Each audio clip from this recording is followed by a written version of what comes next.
Thank you very much. Hey, it's Kaufman is Alive. I look at comic books new and old. Today I'm looking at an old comic book, The Astonishing X-Men, issue number 2. This came out in April of 1995. We're going back to the Age of Apocalypse, after the death of Xavier here. This issue is one that I picked up off the rack when it came out. Unfortunately, my cat got to it. Some pretty crazy claw marks in here that actually cut through half the book. But got to find a new copy of this. I've actually been searching around for a new copy of this recently and haven't been able to find one. You probably could find it in a dollar bin. I just, for some reason, haven't been able to find one. They've got them on eBay, but I'm not paying shipping and handling. So I can deal with a issue that's a little bit clawed up here. I'm not a reseller of comics or anything. I do like to collect cool comics and collectible issues, but I'm not big into reselling or anything. So I'm honestly not too concerned if my comics get a little bit beat up sometimes. You might hate me for that as a collector yourself, or maybe you do it the same.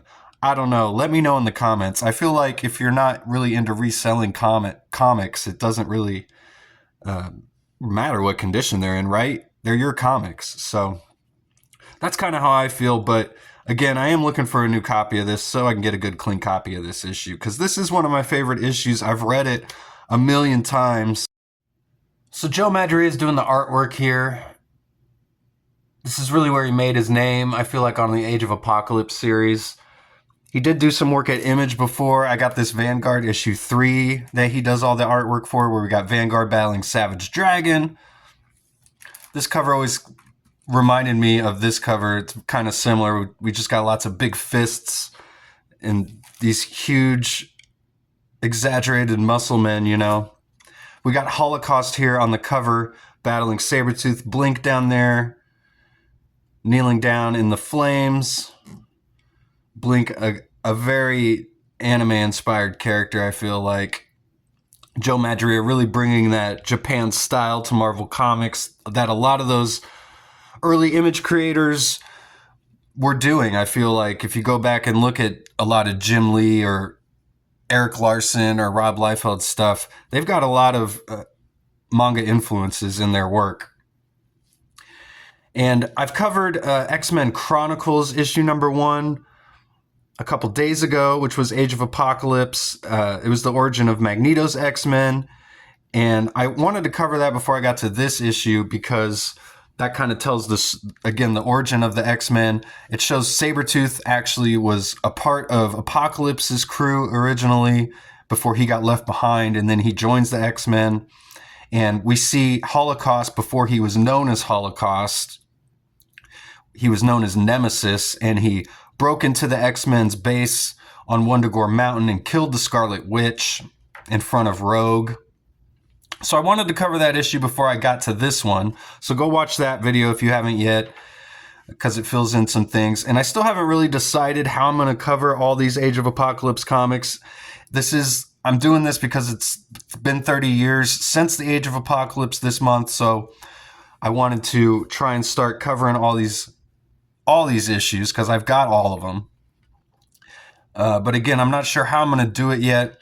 I'm just going to go through Astonishing X-Men so far right now. I might not get through the whole series and just switch over to some of these other titles and try and get through these number 1 issues as well. We'll kind of see where the story takes me. I know there is a reference in this Astonishing X-Men number 2 to some events that happen in Amazing X-Men.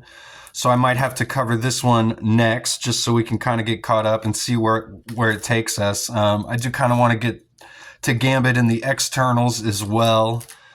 But this issue is called No Exit. We got Scott Lobdell doing the writing. Again, Joe Madureira doing the pencils. Dan Green and Tim Townsend are inking. Steve Buccellato doing the colors. And Chris Eliopoulos doing the letters here.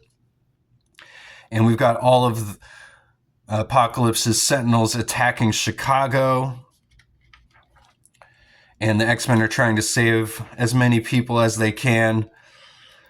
they don't want to engage with the Sentinels, but Sunfire just can't contain himself. He hates Apocalypse too much, so he starts to destroy some of Apocalypse's robots, and Rogue absorbs all of his powers and memories to stop him, and then she sees that he actually was drowned in a pool of his people's own blood by Apocalypse. He says he can feel his arms pinned by Nemesis, so we get a shot of Holocaust here before he was known as that, and when he was just Nemesis here. And we still don't know how Nemesis became this monster Holocaust and the reason for the bodysuit yet. And actually, if you've read modern Marvel X-Men comics, they've renamed him from Holocaust because they felt like that was an inappropriate name. I guess it got by in the 90s, but today it's just too much. They call him Genocide now. That's what they've changed his name to. But he showed up in the most recent X-Men Era of Apocalypse book, which came out last year. We've got a Magneto here. He's trying to have one last night with his son because he knows that this universe that has been created is like a false reality. He's been told that by Bishop, and he basically just tells Bishop to leave him alone so he can have one last night with his son before they try and right all of the wrongs that have been created here. We see the remains of Manhattan that it says. This is Apocalypse's stronghold. He says he will not abide another affront to his rule. Abyss should have stopped the X-Men's momentum in Maine. And then we get a little asterisk that says that that's the events that happened in Amazing X-Men #1 there. Abyss is one of Apocalypse's horsemen at this point. And he says, yet the Eurasian High Council's Sentinels are nonetheless evacuating humans by the thousands. I've tolerated Magneto and his pathetic resistance for too long. And then he asks Rex, which is his little henchman here, to look for the X-Men's base. And he says, honestly, he's found it. And it's actually in the ruins of the old, well, it never became Xavier's mansion, but that's where their base is now. It says in the dead zone, formerly labeled Westchester. He's going to say specifically the former residence of, and he goes, I see, the long dead man by the name of Charles Xavier. He says, of course, in some perverse, twisted way, it all makes sense. All these years, Magneto and his mutant maggots have been hiding directly under my nose. And you never see Apocalypse this, like, happy and joyous. But, pretty cool looking drawing there. So Sabretooth, he's in Chicago, what's left of it, as he says here, overlooking all of it. And he wants to teleport to where Holocaust is, even though they all know it's a death sentence. But Rogue shows up to stop him. And I do like the relationship here between Sabretooth and Blink. It definitely calls back to Logan's relationship with Jubilee. And I think that's definitely intentionally done. Sabretooth really taking on the Wolverine role in this X-Men team. So, but Blink, like, teleports Rogue, like, in and out of existence real quick, which causes her to collapse and basically go unconscious. And so she's able to teleport Sabretooth out of there without any interference from Rogue. And I've always liked how they do Blink's teleports too. It's like these just like giant black void looking circles with the pink like lightning coming out of them. I always thought that was cool. And it actually like has the sound effect blink when the portals open, which is why that's her name. So always thought she was a cool character. So Sabretooth shows up here. He says, I don't believe this. Indianapolis, Indiana? Of all the cities left standing in what used to be the United States, and Holocaust picks Indianapolis to call. And that's always struck with me because I grew up in Indianapolis, and to actually get it called out in a comic book is pretty rare.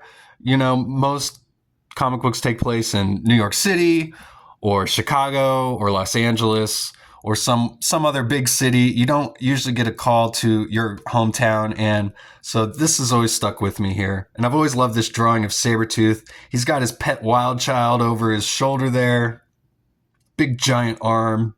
And I like how he like calls Wild Child to action. He's got this chain, and when he yanks on it, it electrocutes him and wakes him up here. And he's like his little pet dog. So he sends him loose on Holocaust to like cause a distraction so Sabretooth can get the jump on him. And Sabretooth brings up how Holocaust had killed the Scarlet Witch previously. And, you know, he wants to know what's going on with all the bodies that he's culled. And they get into a big battle here. I like this panel, just Sabretooth getting knocked through the wall there. And then he catches his balance. He says, as Nemesis, I was well on my way to inheriting the throne of Apocalypse. And Sabretooth says, my understanding, your boss ain't interested in keeping a seat warm for nobody.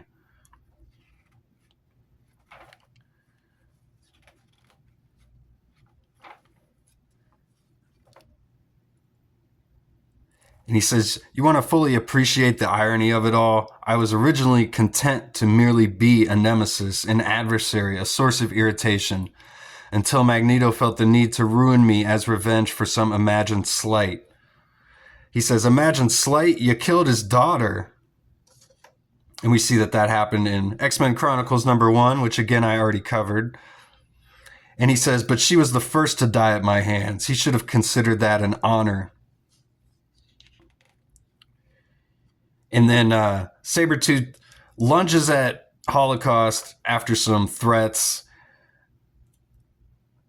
and just rips his helmet off, thinking that that's the way to defeat Holocaust. He thinks he's beaten him. He says, so there, and then he passes out. But then we see him just reform, and he goes, nice try, Victor. And next month is Armageddon, it says. And actually a nicely placed Stargate ad, to be honest, because this is like traveling to another dimension, all this Age of Apocalypse stuff. So again, this is an awesome issue. I love this series. So go check this one out and help me find a clean copy as well. Thanks again for watching. I'll see you guys on the next one.